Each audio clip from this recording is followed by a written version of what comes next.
नमस्कार. आयुष्याला भिडताना भाग 4 यामध्ये तुम्हा सगळ्यांचं मनापासून स्वागत करते. मी डॉक्टर लतिका भानुशाली. आयुष्याला भिडताना ही आपली अशी मालिका आहे जी आयुष्याचे वेगवेगळे पैलू, वेगवेगळे क्षेत्र आणि जीवन जगताना येणाऱ्या समस्या यांच्यावरचं मार्गदर्शन या सगळ्यांना स्पर्श करते. आणि यासाठी आपल्याला मार्गदर्शन लाभतं ऑस्ट्रेलिया स्थित श्रीमती मीना आगरकर गोगटे यांचं. सुप्रसिद्ध कायदेतज्ञ, आहारतज्ञ, वास्तुविशारद, काउन्सिलर म्हणून त्या आपल्या सगळ्यांना सुपरिचित आहेत. मीनाताई, आयुष्याला भिडताना भाग 4 मध्ये पुन्हा एकदा तुमचं मनापासून स्वागत. नमस्कार मंडळी. मागच्या एपिसोडमध्ये महाविद्यालयाच्या उंबरठ्यावर या एका विषयाला आपण स्पर्श केलेला होता. अगदी शालेय जीवनापासून महाविद्यालयामध्ये प्रवेश करतानाची मानसिकता, प्रत्यक्ष महाविद्यालयामध्ये प्रवेश केल्यानंतरची मानसिकता, त्याच वेळेला विद्यार्थ्यांची, शिक्षकांची आणि पालकांची मानसिकता, या सगळ्याचा उहापोह, सगळ्याची सविस्तर चर्चा मीनाताईंनी आपल्याबरोबर केलेली होती. याच विषयाचं आता आपण विस्तारित रूप थोडंसं वेगळं आणखीन पुढे जाऊया आणि याच विषयाला मी पुन्हा सुरुवात करते. मागच्या एपिसोडमध्ये जो शेवटचा प्रश्न मीनाताई आपण घेतलेला होता तो पिअर प्रेशर विद्यार्थ्यांनी कसं हँडल करावं किंवा त्याकडे कसं पाहावं आणि याच्यावर तुम्ही खूप छान सविस्तर उत्तर दिलेलं होतं. आता यालाच जोडून मी आणखीन पुढचे प्रश्न घेते की महाविद्यालयात विद्यार्थी सेटल झाला आहे, छानपैकी तो रमला आहे, आपल्याला कशात करिअर करायचं आहे, कोणता विषय आवडतो हेही त्याला कळायला लागतं. आणि अशा वेळेला एक वेगळंच प्रेशर भारतीय विद्यार्थ्यांमध्ये दिसतं. ते म्हणजे पदवी पूर्ण केल्यानंतर परदेशामध्ये जाण्याचं आकर्षण. त्या आकर्षणामागे अनेक कारणं असू शकतील. परदेशाचं आकर्षण असेल, तिथल्या शिक्षणाच्या दर्जाचं कदाचित काही ऐकलेलं असतं, किंवा मग मुलांकडनं ऐकल्यानंतर माझे मित्रही जात आहेत तर मलाही जायला पाहिजे म्हणून एक निर्माण होणारी मानसिकता असते. तर परदेशी जाऊ इच्छिणारी ही जी मुलं आहेत, या मुलांना मार्गदर्शन करण्यासाठी तुम्ही नेमकी काय भूमिका घ्याल किंवा तुम्ही काय सांगाल त्यांना? माझ्या मते भूमिका घेण्यापेक्षा आपण जेव्हा एखाद्या नवीन ॲडव्हेंचरला जातो तेव्हा त्या गोष्टीचा पूर्णपणे अभ्यास करतो. म्हणजे अगदी हिमालयात ट्रेकिंगला जाणारी असोत किंवा एक छोटा नेचर ट्रेल करायला जाणार असलो तरी एक आपण आपल्या सामानाची जमवाजमव, आपण कोणत्या गोष्टींना सामोरं जाणार आहोत, हे जे सगळं बघत असतो, हे बघणं हेच परदेशी शिक्षणाला जाताना आपल्याला विचार करावा लागेल. म्हणजे आपल्याला स्वतःला विचारावं लागेल आपण परदेशात शिकायला का जातो आहे, तिथे शिकायला गेल्यानंतर कोणत्या विविध संधी आपल्यासाठी उपलब्ध होत आहेत, ते करण्यासाठीचा जो खर्च येतो तो खर्च आपल्याला झेपतोय का, त्या खर्चाची सोय कशी केली जाणार आहे आणि त्याची परतफेड एज्युकेशनल लोनची करण्यासाठी आपल्याला परदेशात किती वर्ष थांबावं लागणार आहे. कारण का जे तुम्ही शिकून परत भारतात जर यायचा विचार करत असाल तर तुमच्या अपेक्षेप्रमाणे पगार तुम्हाला मिळणार आहे का? कारण का तुम्ही जस्ट शिकून येत आहे, अनुभव घेऊन नाही येतात. त्यामुळे तुम्हाला इथे नोकरी मिळताना परत पहिल्या पायरीपासूनच ती नोकरी मिळेल, फार फार तर पहिल्या पायरीच्या ऐवजी दुसऱ्या पायरीपासून. मग ते जे एज्युकेशनल लोन किंवा ह्या गोष्टी काढलेल्या आहेत त्या परतफेडीसाठी खूपदा मुलांचं असं असतं की परदेशात शिक्षण घेतलं, त्यानंतर त्यांच्या व्हिसा कंडिशनप्रमाणे त्यांना 2 वर्ष 4 वर्ष काय राहायला मिळत असेल ते, त्या ह्याच्यात तिथे जॉब मिळणं, रुपयाची आणि डॉलर्सची असलेली तफावत, त्यामुळे आपल्याला जास्त पैसे मिळतील हा आनंद, आणि त्या ह्याच्यात आपण आपल्या शिक्षणासाठी काढलेलं कर्ज आहे ते फेडूया, हा असलेला एक सर्वसामान्य दृष्टिकोन. पण हे सगळं करत असताना कळत नकळत त्यांच्याकडून परतीच्या वाटा बंद केल्या जातात. जाताना कोणताही म्हणजे 50% मुलं तर म्हणतात की परत जायचं आहे, कदाचित त्यातले 25%च खरं म्हणत असतील, 25 अशा याने म्हणत असतील की काय माहिती व्हिसा मिळेल, PR मिळेल, नाही मिळेल, त्यापेक्षा be on a safer side. पण मुळात ह्या सगळ्या गोष्टीचा जसा तुम्ही विचार करता तसा तुम्ही एका गोष्टीचा अजिबात विचार करत नाही, ज्याचा अभाव मला जाणवतो तो हा की मी परदेशात नोकरीला किंवा शिक्षणाला गेलो आणि तिथेच राहायचं ठरवलं तर आई वडील काय करणार आहेत, जी न बोलता एक सामाजिक समस्या देशामध्ये तयार होते की परदेशात शिकायला गेलेल्या मुलांचे वृद्ध आई वडील भारतातच राहत आहेत आणि त्यांच्या मानसिकता त्यांच्यावरती येणारी प्रेशर्स किंवा त्यांचं येणारं एकटेपण ही एक वेगळी समस्या देशात तयार होते. आणि उत्साहाने मुलांना पाठवताना किंवा नोकरी धंद्याच्या किंवा शिक्षणाच्या निमित्ताने परदेशात जाणारी मुलं ह्या गोष्टीकडे पूर्णपणे दुर्लक्ष करतात. जिथे आईवडिलांना 2 मुलं आहेत तिथे ते समाधान मानतात की जो भारतात आहे त्याच्याबरोबर राहतो. पण हल्ली हेही प्रमाण कमी आहे ना 2 मुलं असण्याचं. तिथे एकुलतं एक मूल गेल्यानंतर आईवडिलांनी काय करायचं असतं ह्या प्रश्नाची सुद्धा विचारधारा घरामध्ये नीट झाली पाहिजे. सुरुवातीला आईवडील म्हणतात नाही बाबा आम्ही आमचे इथे सक्षम आहोत, आम्ही समर्थ आहोत, आम्ही राहू शकतो. हे कुठपर्यंत असतं? आईवडील दोघंही असतात तेव्हा. वृद्धपणी दोघातलं एक उरतं तेव्हा समस्या इतकी बिकट होते की तेवढ्या वयाची माणसं दुसरीकडे रुजणं कठीण जातं. ही मुलं त्या देशाच्या गतीला धरून पुढे गेलेली असतात, त्यांना थांबणं अशक्य होतं. आणि मग जी एक पिअर प्रेशर जसं बोलत होतो तसं एक मानसिक दबाव, तणाव किंवा एक दुःख दोन्हीकडे मनात राहिलेलं असतं. एक कुठेतरी आपण आपलं कर्तव्य पार पाडू शकलो नाहीची बोच त्या मुलांना असते आणि सगळं मुलांसाठी करून आता आम्ही एकटे राहिलो हे दुःख म्हातारी माणसं कवटाळत राहतात. मग प्रत्येकजण त्याला समाधान हे म्हणतं की मुलं भारतात पण इकडे तिकडे नाही का जात नोकरीला, पण ती तासाभरात दिवसभरात तुमच्याकडे परत येऊ शकतात. जेव्हा इथे काही बरं वाईट होतं, खूपदा मी विद्यार्थ्यांचं असं बघितलं आहे शिकायला येतात आणि घरी वडिलांना हार्ट अटॅक आला आहे कळलं किंवा आई आजारी आहे की ना ते तिथे अभ्यासावर फोकस करू शकत ना शिक्षण अर्धवट सोडून त्या आईवडिलांना भेटायला येऊ शकत. आणि ती बोच नंतर त्यांच्या आयुष्यात जन्मभर राहते. त्यामुळे असे काही प्रसंग किंवा वृद्धकाळी नंतर आईवडिलांनी काय करायचं आहे हे सगळं चित्र, हा सगळा कॅनव्हास क्लिअर असून देत आणि मग पैलाशक परदेशात जाऊन देत. मग कुठच्याच टोकाला अजिबात दुःखाची झालर नसेल. प्रत्येक गोष्टीला सामोरे मुलं गेली असतील. जसं शाळेतनं कॉलेजला जाताना कॉलेजचं विश्व समजून घ्यायचं आहे, तसं आपला देश सोडून बाहेरच्या देशात जाताना ज्या देशात जातोय त्या देशालाही समजून घ्यायचं आहे. आणि मग हे जे आत्ता तणाव येत आहेत की दुसऱ्या देशातनं आलेले नागरिक हे मला माझ्या देशात नकोसे वाटतात, कारण का ते माझ्या देशाची जी रीतभात आहे किंवा जी शिस्त आहे ती झुगारायचा प्रयत्न करतात. आणि कुठेतरी सौंदर्याचं वातावरण होण्यापेक्षा कुठेतरी एक कटुतेची झालर किंवा तुमच्या देशाबद्दल असलेली आढी तुम्ही तिथे जाऊन निर्माण करता. हे होणार नाही. ही सुद्धा एक जबाबदारीची जाणीव परदेशात जाताना मुलांनी नक्की मनात बाळगावी. कदाचित हा विचार ऐकणाऱ्यांना पटणारही नाही, कारण का हल्ली प्रत्येकजण स्वतःपुरतं विचार करताय. माझ्या पलीकडे मी, माझा आणि माझ्यासाठी ह्या पलीकडे जाऊन स्वतःच्या कुटुंबाचाही पूर्णत्वाने विचार केला नाही जाते. तर तो व्हायला हवा आहे. त्याच जोडीला आपल्या समाजाचा, ज्या बॅकग्राऊंडमधनं आपण आलेलो आहोत त्याचा आणि आपला कम्फर्ट झोन कुठे असेल ह्याचा, हा सगळा सारासार विचार करून एवढी भली मोठी रक्कम शिक्षणासाठी खर्च करावी का ह्याचा विचार करून मग पुढे जावं. काही काहींची स्वप्नच असतात की होय मला काहीही झालं तरी परदेशातच स्थायिक व्हायचं आहे, तिथे हे टेन्शन किंवा प्रेशर येत नाही. पण तळ्यात मळ्यात ज्यांचं चाललेलं असतं, जे म्हणतात नाही शिकायचं आहे, काय तिथे शिकायला मिळतं हे कळून देत, शिक्षण पद्धती काय आहे हे कळून देत, एखाद्या विषयाची व्याप्ती माझ्यापर्यंत येऊन देत, ते मी शिक्षण घेतो आणि माझ्या देशात परत येतो. हल्ली मुलं परत येताना दिसत आहेत, पण त्याची कारणं देशाच्या ओढीने ते येत आहेत ही काही टक्के. बाकीची कारणं व्हिसा आणि मायग्रेशनचे प्रश्न जगात तयार झालेले आहेत आणि जे रेसेशन आहे त्यामुळे ते परत येत आहेत.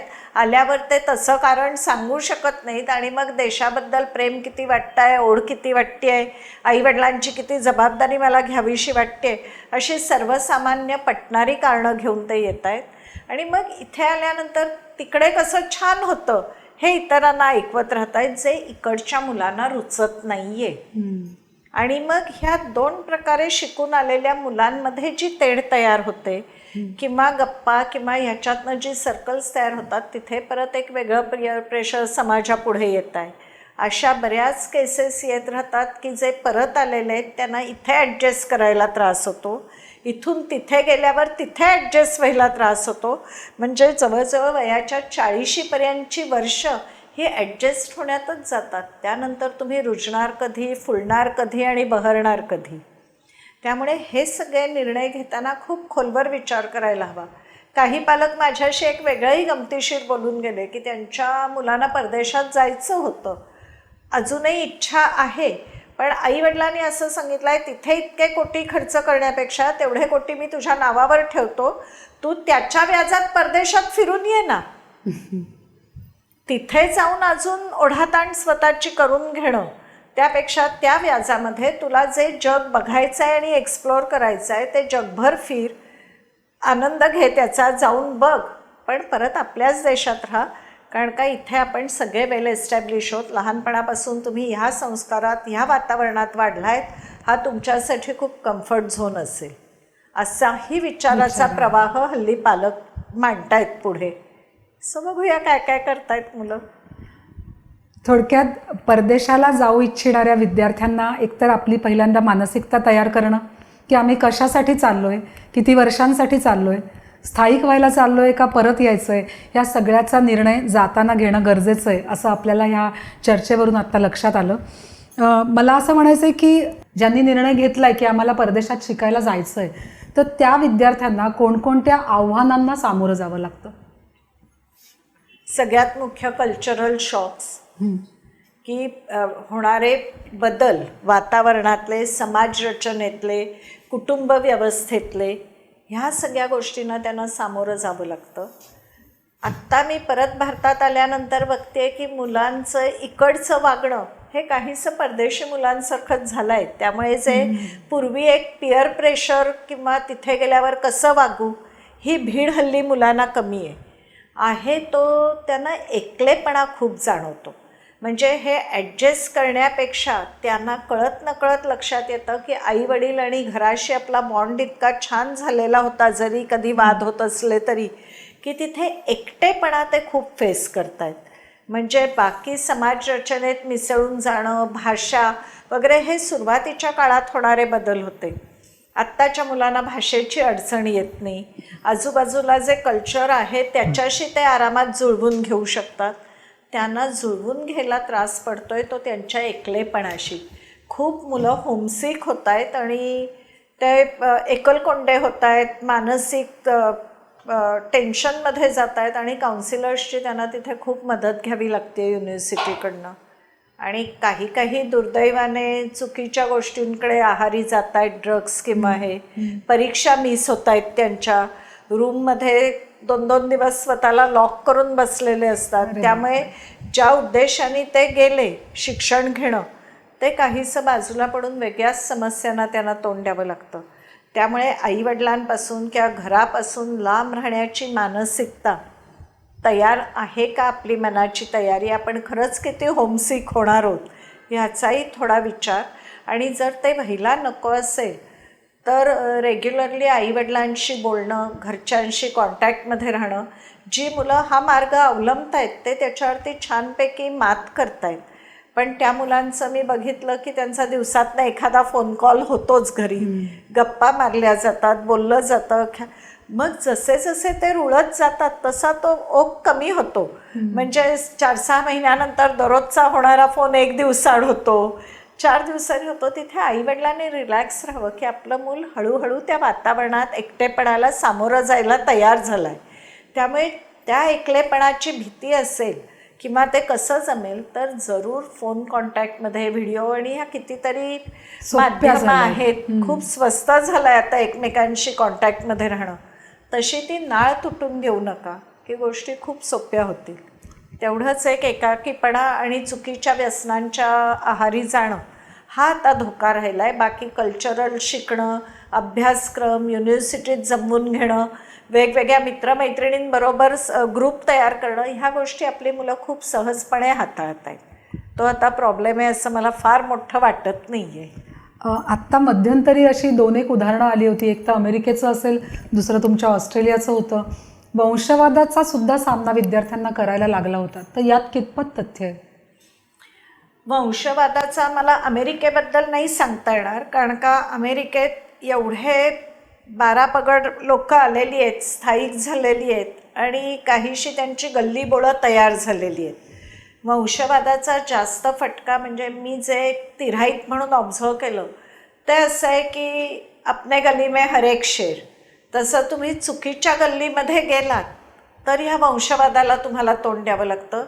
शाळा कॉलेजेसमध्ये हे प्रमाण नगण्य आहे असं म्हणावं लागेल आपल्याला. दुसरी गोष्ट आहे की मुलं राहायला लागली की त्यांना नीटपणे माहिती असतं रात्रीच्या काळी नो गो एरिया काय आहेत.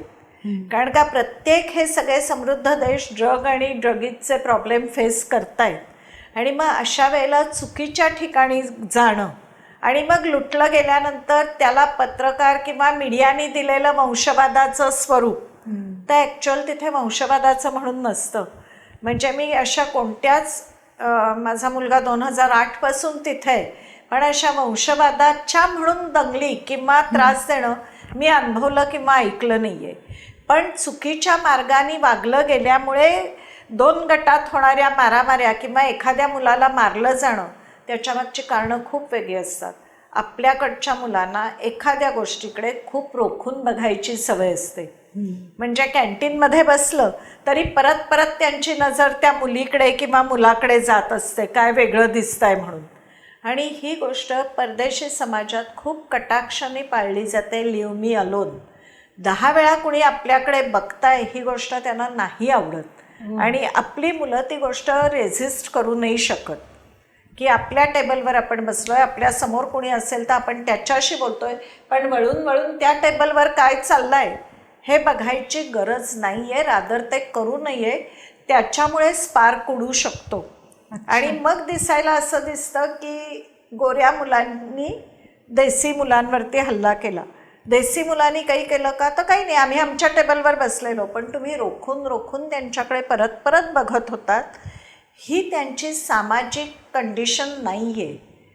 ते प्रत्येकाला स्वातंत्र्य देतात, कुणी दुसऱ्याच्या टेबलकडे ढुंकूनही बघत नाही.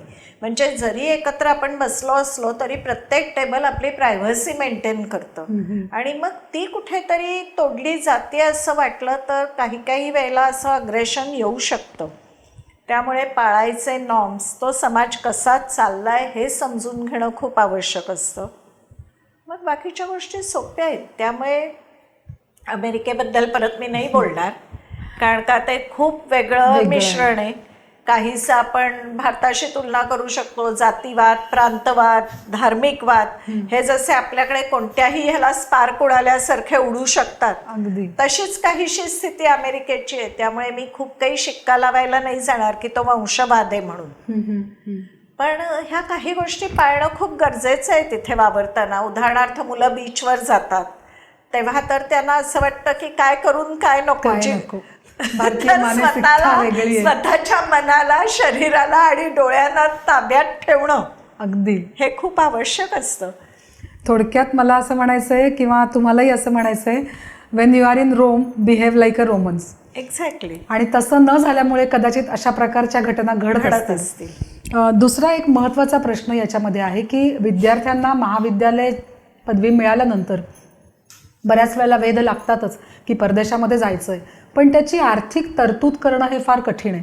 तर काही स्कॉलरशिप तिथे अशा ऑफर केल्या जातात का परदेशी विद्यार्थ्यांना, किंवा तुम्हाला त्या शोधायच्या असतील तर काही त्यांच्या वेबसाईट्स असतात त्या, किंवा एकूण बँकांचं ज्या वेळेला तुम्हाला लोन मिळतं तर त्या बँका कोणत्या गोष्टी पाहतात आणि मग तुम्हाला एज्युकेशन लोन दिलं जातं, याविषयी काय सांगाल? मी खरं सांगू का, खूप ग्रेट माहिती माझ्याकडनं मिळेल असं नाही, कारण का लेटेस्ट माहिती मुलं चिकार गोळा करत असतात. मी एक IQ माहिती अगदी रॉ अशी देऊ शकेन. हल्ली शिक्षण पद्धती ही जी आहे तिथे परदेशी युनिव्हर्सिटीज ही बाहेरनं येणारी मुलं हे त्यांचं उत्पन्नाचं साधन मानतात. त्यामुळे आपल्याकडे जेवढ्या फीना सवलती किंवा हे मिळणार आहे तेवढं परदेशातनं येणाऱ्या मुलांना मिळत नाही. अच्छा.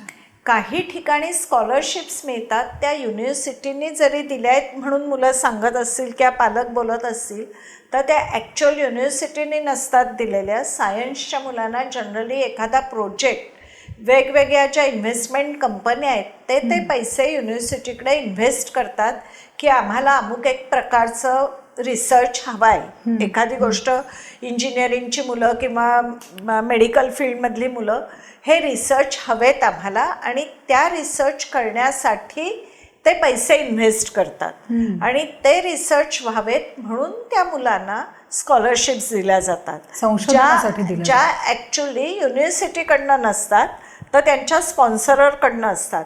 आणि अशा वेळेला मुलं काही वेळेला ह्या कोविडनंतर हा प्रकार खूपदा झाला की कंपन्या बंद पडल्यामुळे ती स्पॉन्सरशिप गेली आणि ज्या स्कॉलरशिपवर शिकायला म्हणून मुलगा आलेला होता, 1 वर्ष त्याने पूर्ण केलेलं आहे, पण पुढच्या वर्षीची स्कॉलरशिपच नाही आणि स्कॉलरशिपवर शिकणार म्हणून आर्थिक तरतूद नाही केलेली. मग काही वेळेला अशा वेळेला युनिव्हर्सिटीज पुढे येऊन जे प्रायव्हेट फंड्स वगैरे असतात त्यातनं त्याचं शिक्षण पुरं होण्याची सोय बघतात, पण सगळ्याच युनिव्हर्सिटीज तेवढ्या विचार करतात असं नाही होत. त्यामुळे कमी फी आणि स्कॉलरशिप मिळते म्हणून युनिव्हर्सिटी निवडण्यापेक्षा तुम्ही जो विषय घेणार आहात त्या विषयात पर्टिक्युलरली त्या युनिव्हर्सिटीचं रँकिंग काय आहे हे बघून युनिव्हर्सिटी घेणं. आपल्याकडे जी सवय लागलेली आहे लोकांना की मोठी शाळा, नाव असलेलं कॉलेज आणि त्याच यांनी ते माझं मूल अमेरिकेतल्या या मोठ्या युनिव्हर्सिटीत जात आहे, फाईन. त्या युनिव्हर्सिटीचं मोठं म्हणजे तुम्हाला सगळ्यांना नाव माहिती आहे, वर्ल्ड रँकिंग करताना तिचं रँकिंग वर असेल, पण तुम्ही जो विषय घेताय त्या विषयात तिचं रँकिंग काय आहे. परदेशात परदेशी मुलं जेव्हा ॲडमिशन घेतात तेव्हा ते युनिव्हर्सिटीच्या रँकिंगच्या जोडीला ती युनिव्हर्सिटी त्या विषयात काय रँक होल्ड करते जगामध्ये हे बघून ॲडमिशन घेतात. त्यामुळे थोडा हा एक भ्रम ॲडमिशन घेताना स्वतःचा दूर करणं आवश्यक आहे. म्हणजे मी ह्या युनिव्हर्सिटीत गेलो पण माझा विषय त्या युनिव्हर्सिटीत 40-50व्या रँकिंगला असेल तर अर्थ नाही आहे. आणि मी अमुक एका युनिव्हर्सिटीत गेलो जिथे युनिव्हर्सिटीचं रँकिंग 25-50 आहे, पण मी जो विषय घेतोय त्यात ती 5व्या-7व्या रँकिंगला आहे. हा सगळा फरक बघणं खूप आवश्यक आहे. म्हणजे माझे सगळे, आणि मी खूपदा हेच ऑब्झर्व केलं आहे की आम्ही सगळे मित्र मिळून एका युनिव्हर्सिटीला ॲडमिशन घेतो, आम्ही सगळे मिळून एकत्र राहतो आणि आम्ही सगळे मिळून एकत्र पास होतो. ह्याच्यात म्हणजे तुम्ही परदेशात जाऊन नवीन खूप काही शिकता असं मला वाटत नाही. निदान मला असं वाटतं जेव्हा आपण आपला परीघ ओलांडून बाहेर पडतो तेव्हा ती समाजरचना, त्या लोकांची मानसिकता, त्यांचं राहणीमान, एक समाज म्हणून आपण काय शिकून घेतो त्यांनी आपण जास्त समृद्ध होतो. म्हणजे मी मुंबईच्या बाहेर ज्या गुजरातमध्ये जाते तेव्हा माझी मानसिकता असते की ही लोक काय विचार करतायत, हे घर, हा समाज कोणत्या ताकदीवर, कोणत्या पायावर बांधलेला आहे, त्यांची शक्तिस्थानं काय आहेत, त्यांचे वीक पॉईंट्स काय आहेत, हे जेव्हा मी समजून घेते तेव्हा मला लक्षात येतं देशात सगळीकडे फिरताना प्रत्येक ठिकाणी शाळा, शाळेतली मुलं आणि शिक्षक यांची मानसिकता बदलत जाते. जरी आम्ही एका देशात एका ठिकाणी राहत असलो तरी महाराष्ट्रभर जेव्हा मी फिरते तेव्हा प्रांताप्रमाणे मुलांची आणि शिक्षकांची, समाजाची मानसिकता बदलते शिक्षणाबद्दलची. तोच दृष्टिकोन परदेशात जाताना आपल्याला विचारात घेतला तर कायमचं स्थायिक होणं हे खूप सोपं होईल तुम्हाला. मग नाहीतर मग होतं की मराठी मंडळ आहे, म्हणजे त्याच्याबद्दल परत आक्षेप नाही आहे माझा, पण तुम्ही जेव्हा स्वतःला सगळ्या ह्याचं दार उघडून म्हणून भरारी घ्यायला जाता तेव्हा परत फिरून त्या पिंजऱ्यात का जायला उत्सुक होता. मी मराठी मंडळाशीच जोडून राहते, तिकडचेच कार्यक्रम करते आणि मग बाकी त्या देशात जे कल्चरल काय चाललं ह्याच्याशी माझं काही देणं घेणंच नसतं, मला ते माहीतही नसतं. रादर त्या गोष्टीला मी तुच्छ लेखायला लागते कारण परत मी माझा छोटा कंपू करते.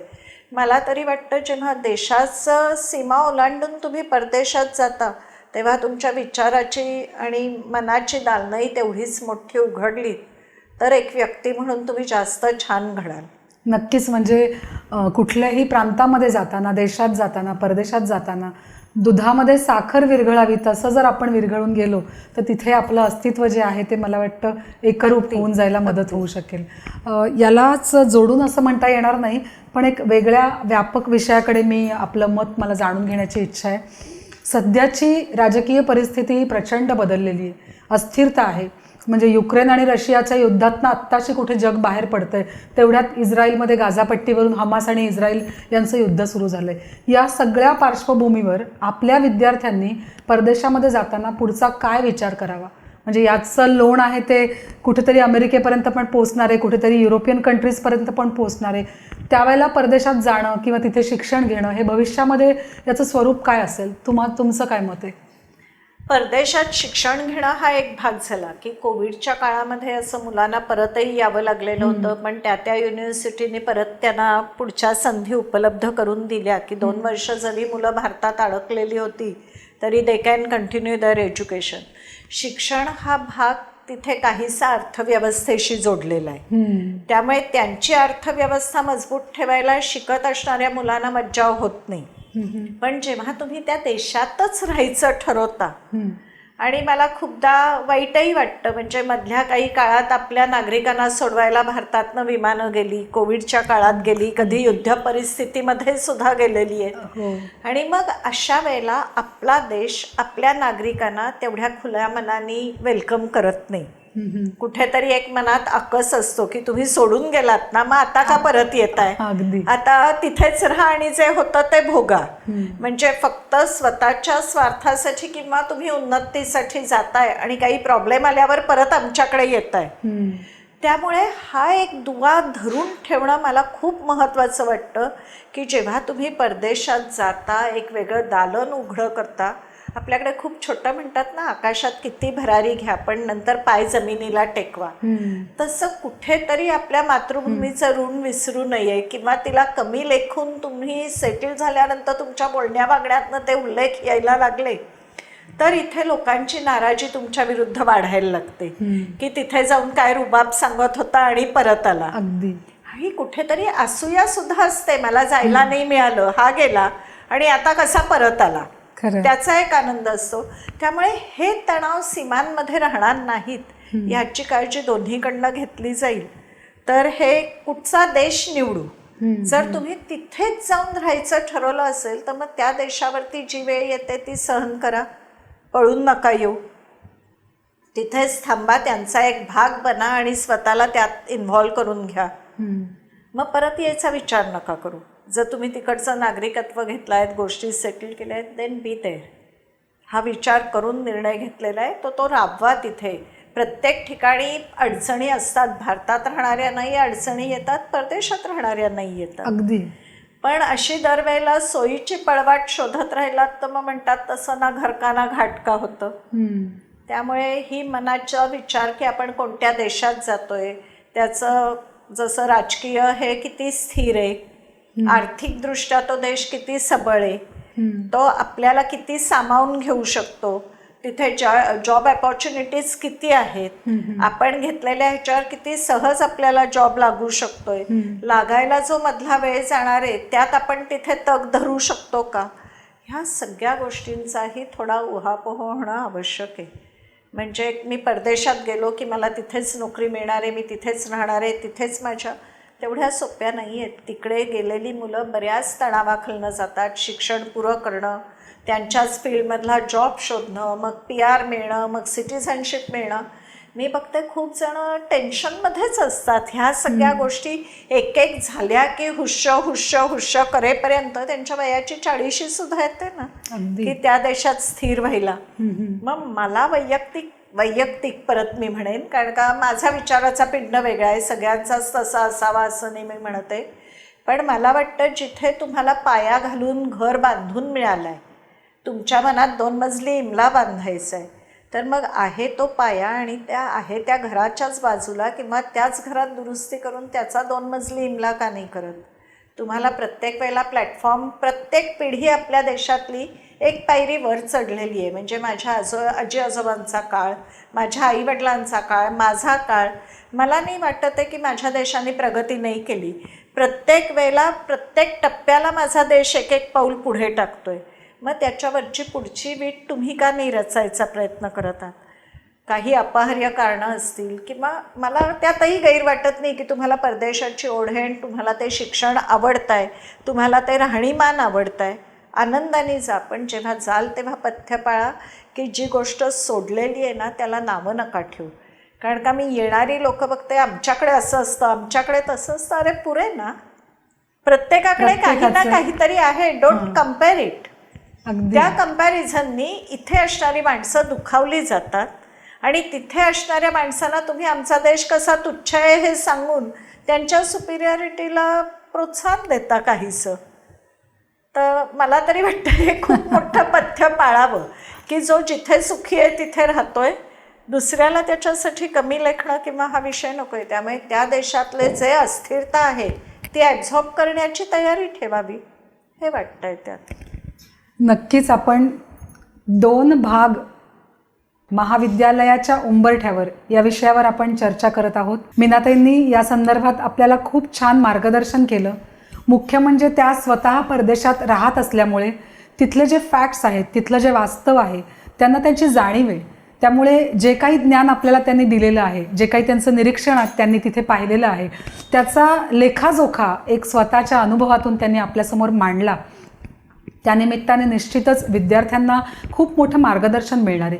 म्हणजे महाविद्यालयीन जीवनामध्ये असताना कसं वागावं, कसं बोलावं, आयुष्याची दिशा कशी घ्यावी, आयुष्य घडवावं कसं, याविषयी तर मार्गदर्शन मिळालंच आपल्याला. पण त्याशिवाय जर परदेशात जाण्याची इच्छा असेल तर आपली मानसिकता कशी असावी, तिथल्या आव्हानांना आपण कशा प्रकारे सामोरं जावं आणि तिथल्या समाजामध्ये मिसळून जाताना आपलं एकूणच वर्तन कसं असावं, याविषयीचं अत्यंत मोलाचं मार्गदर्शन मीनाताईंनी आत्ता आपल्यासमोर केलेलं आहे, मांडलेलं आहे.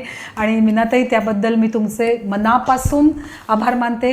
ग्रंथालयाच्या वतीनं तुम्ही इथे आलात आणि खूप छान मोलाचं मार्गदर्शन आत्ता या यूट्यूब चॅनलवर जे आमचे विद्यार्थी पाहत आहेत, शालेय विद्यार्थी आहेत, महाविद्यालयीन विद्यार्थी आहेत, या सगळ्यांना अत्यंत मोलाचे असे विचार तुम्ही दिलेले आहेत.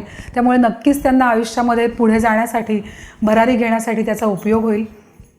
आपण इथे आलात त्याबद्दल मनापासून. एक मी म्हणेन की मी मार्गदर्शन वगैरे केलं हे म्हणण्यापेक्षा आपण असं म्हणूया की मी तुमच्याशी संवाद साधते. माझ्या मनाला जे भावताय, मला जे वाटतंय त्या विचाराची मी देवाणघेवाण करते. इथे कोणताही माझा अभिनिवेश नाही आहे की मी तुम्हाला काही शिकवते आहे, मी तुम्हाला मार्गदर्शन करते आहे आणि मी म्हणते ते बरोबर आहे किंवा तेच शिका किंवा तेच योग्य आहे. अजिबात असं नाही आहे. एक विचाराची देवाणघेवाण आहे. मला जे जाणवलं, जे समजलं, जे उमजलं आणि त्यात असलेले अडथळे जे भावले, कळले मला, त्याचं काहीसं चर्चा, माहिती देणं असंच मला काहीसं हे स्वरूप पडतं. नक्कीच तुम्ही तुमच्या अनुभवांमधून संवाद साधलाच लोकांशी, पण त्या संवादातनं नकळतपणे कुठेतरी विद्यार्थ्यांना मार्गदर्शन मिळतं. हे मात्र हे मात्र 100% खरं आहे. 2 एपिसोड आपण या एका विषयावर चर्चा केलेली आहे, कारण हा विषय तितका महत्त्वाचा आहे. आजच्या समाजामध्ये याचा कुठेतरी सखोल विचार होणं गरजेचं आहे. आता आम्ही इथेच दोघीजणी थांबतो आहोत. पुढच्या महिन्यामध्ये पुन्हा असाच एखादा विषय घेऊन आपल्याशी गप्पा मारण्यासाठी आम्ही नक्की येऊ. तत्पूर्वी मी आपली रजा घेते. ग्रंथाली हे आपलं यूट्यूब चॅनल, त्याला जरूर सबस्क्राईब करा, शेअर करा, दुसऱ्यांना त्याची माहिती द्या. वाचत राहा, ऐकत राहा आणि त्याच्या योगे प्रगल्भ होऊया अशी प्रार्थना करूया, प्रतिज्ञा करूया. इथेच थांबते, आपली रजा घेते. धन्यवाद.